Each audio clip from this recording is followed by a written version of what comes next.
Attendance कौन लेगा? Teachmint. Paper कौन चेक करेगा? टीचमेंट। तो हम क्या करेंगे? आप बस बच्चों का सिलेक्शन कराइए सर, बाकी सब टीचमेंट कर लेगा।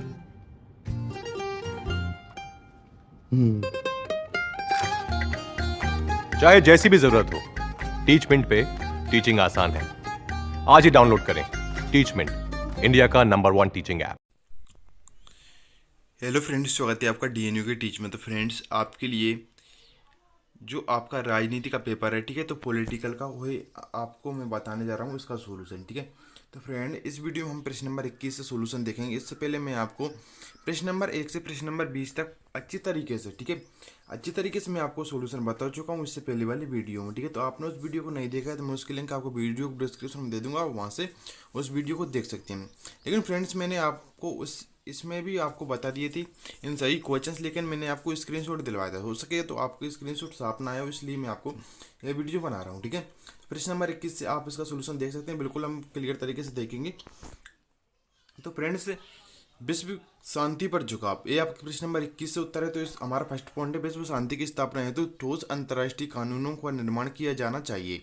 इसके बाद हमारा सेकंड पॉइंट है, विश्व शांति की स्थापना हेतु अंतर्राष्ट्रीय कानूनों की तरह की अंतर्राष्ट्रीय संगठन की अपनी महत्वपूर्ण भूमिका का निर्वहन करते हैं। थर्ड है हमारा, विश्व शांति की स्थापना का एक उपाय निशस्त्रीकरण एवं शस्त्र नियंत्रण भी है। हमारा नेक्स्ट पॉइंट है, सामूहिक सुरक्षा के सिद्धांत पर चलकर भी विश्व शांति की स्थापना की जा सकती है। तो प्रश्न नंबर 21 तक हमारा एक आंसर हो चुका है। प्रश्न नंबर 22 का हम देख लेते हैं, ठीक है। प्रश्न नंबर 22 का हमारा है, भारतीय संविधान द्वारा नागरिकों को 6 मौलिक अधिकार दिए गए हैं, ठीक है। तो जैसा कि आप यहाँ पर देख सकते हैं, समानता का अधिकार, तो लोकतंत्र का मूलाधिकार होता है। अतः भारतीय संविधान में अनुच्छेद 14 से 18 तक समानता के अधिकार का उल्लेख है, ठीक है। नेक्स्ट है हमारा स्वतंत्रता का अधिकार।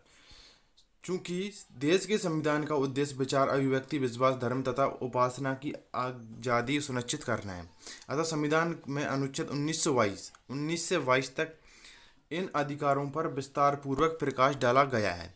इसके बाद नेक्स्ट आता है हमारा शोषण के विरुद्ध अधिकार। तो भारतीय संविधान के अनुच्छेद 23-24 द्वारा समस्त नागरिकों को शोषण के खिलाफ अधिकार दिया गया है, ठीक है। तो इसके बाद हमारा नेक्स्ट आता है धार्मिक स्वतंत्रता का अधिकार। तो ये हमारा भारतीय संविधान में अनुच्छेद 25 से 28 तक सभी नागरिकों को यह अधिकार दिया जाता है। संस्कृति एवं शिक्षा का अधिकार, तो भारतीय संविधान के अनुच्छेद 1930 में इसका वर्णन किया गया है। इसके बाद हमारा आता है संवैधानिक उपचारों का अधिकार। संविधान के अनुच्छेद 32 द्वारा संवैधानिक उपचारों के अधिकार का विस्तृत वर्णन है। तो दोस्तों, हमारा नेक्स्ट क्वेश्चन आता है प्रश्न नंबर 23 का उत्तर। तो उपराष्ट्रपति के कार्य, उपराष्ट्रपति कार्य कौन कौन से होते हैं हम देख लेते हैं। दोस्तों, जो साथी चैनल से पहली बार जुड़े हैं, चैनल को सब्सक्राइब कर लें, बेल आइकन को ऑल प्रेस कर लें, जिससे आपको आने वाली नेक्स्ट वीडियो का नोटिफिकेशन मिल सके, ठीक है। तो फ्रेंड्स, आपके एग्जाम भी लास्ट टाइम, अगर आपको सभी प्रकार के नोटिफिकेशन के लिए भी आप इस चैनल को सब्सक्राइब कर सकते हैं, ठीक है। तो कार्यवाहक राष्ट्रपति के रूप में, तो राष्ट्रपति की मृत्यु हो जाने, अब अस्वस्थ हो जाने, त्यागपत्र दे देने, महाभियोग द्वारा हटा दिए जाने, अवकाश पत्र होने अथवा देश से कहीं बाहर जाने पर उसके कृतियों का निर्वहन उपराष्ट्रपति द्वारा किया जाता है। इस दौरान उपराष्ट्रपति को राष्ट्रपति के वेतन भत्ते का तथा अधिकार हासिल हो जाते हैं, ठीक है।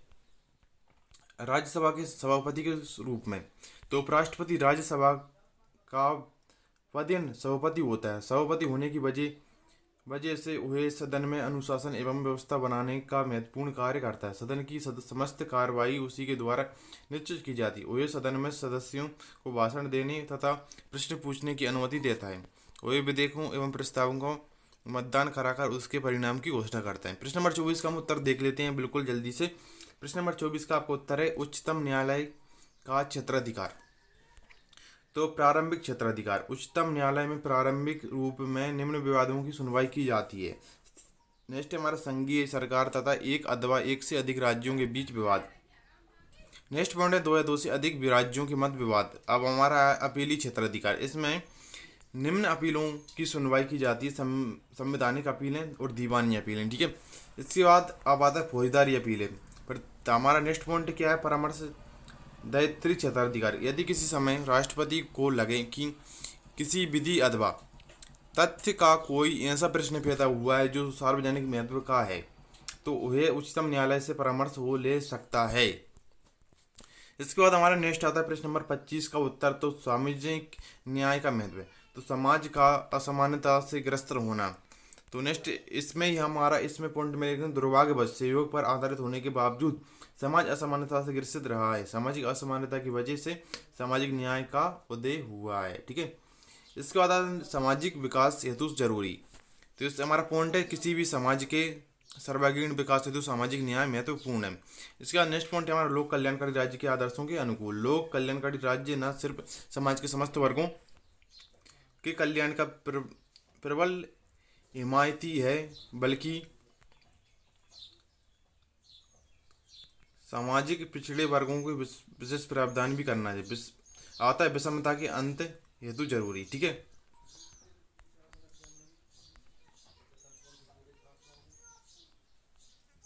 तो हम बिल्कुल इसको भी देख लेते हैं। हमारे एक क्वेश्चन तो बचेगा इसके बाद। ठीक है,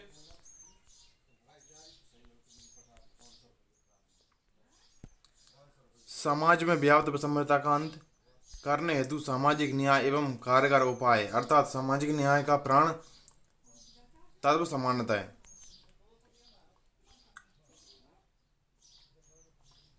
प्रश्न क्रमांक 26 का अथवा उत्तर देख लेते हैं। राजनीतिक अधिकारियों को प्रकार। तो मताधिकार पहला है हमारा पॉइंट किसी भी देश के नागरिकों की जाति धर्म संप्रदाय तथा लिंग इत्यादि के भेदभाव के बिना जो मत देने का अधिकार दिया जाता है उसे मताधिकार कहते हैं। ठीक है, नेक्स्ट निर्वाचित होने का अधिकार। निर्वाचित होने का अधिकार तो देश के सभी नागरिकों को योग्यता संबंधी कुछ प्रतिबंधों के साथ जन प्रतिनिधि के रूप में निर्वाचित करने का अधिकार दिया जाता है। तो आप स्क्रीनशॉट लेते चलिए इनका। ठीक है, मैं आपको बोल के इसलिए बता रहा हूँ बिल्कुल भी डाउट ना हो किसी में। तो हमारा नेक्स्ट पॉइंट सार्वजनिक पद ग्रहण करने का अधिकार। तो देश के सभी सार्वजनिक पदों पर नागरिकों को योग्यता के आधार पर नियुक्ति पाने का समान राजनीतिक अधिकार है। ठीक है, राजनीतिक दल बनाने का अधिकार।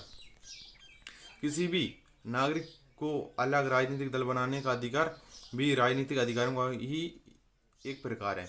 नेक्स्ट है आवेदन पत्र तथा संपत्ति देने का अधिकार। नागरिक व्यक्तिगत अथवा सामूहिक रूप से सरकार को शासन संबंधी शिकायतें दूर करने हेतु अथवा उसे और अधिक जन कल्याणकारी बनाने के लिए आवेदन पत्र दे सकते हैं। ठीक है, तो फ्रेंड्स ये आपके आंसर थे। ठीक है, आई होप कि आपको वीडियो पसंद आई होगी और आपको वीडियो पसंद है इस वीडियो को लाइक अवश्य कर देना। ठीक है।